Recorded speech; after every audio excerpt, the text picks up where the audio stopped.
A record number of households need help putting food on the table this Thanksgiving. About 1 in 5 adults reported not being able to get enough food this year. That's higher than at the peak of the pandemic.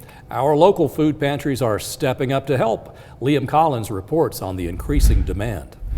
Heading into the holidays, food pantries are seeing some of the highest need they've ever seen. Inflation and supply chain issues are not only driving more people here, but they're also making critical food items like these much harder to find.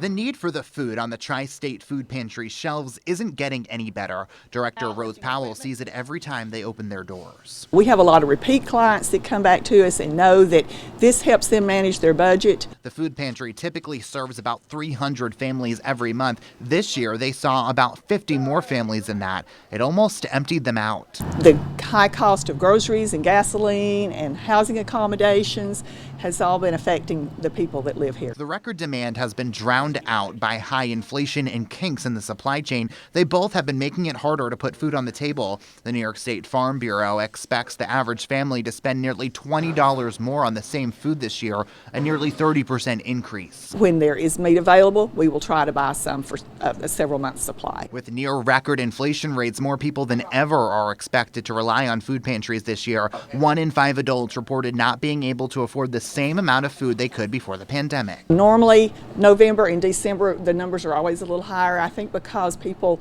are worried about the holidays and they want to have a little extra. It's led to long lines at food pantries across the country, but Powell hasn't been able to get the same food she could in years past. Canned goods and meats are much harder to get from the food banks they buy from, but she says her neighbors step up to the plate every time. Feeding an entire county is naturally a team effort after all. The Tri-State Community Food Pantry has food distributions on the first and third Friday of every month. If you're interested in donating or volunteering, you can learn how inside the Local 3 News app. Reporting on Sand Mountain, Liam Collins, Local 3 News.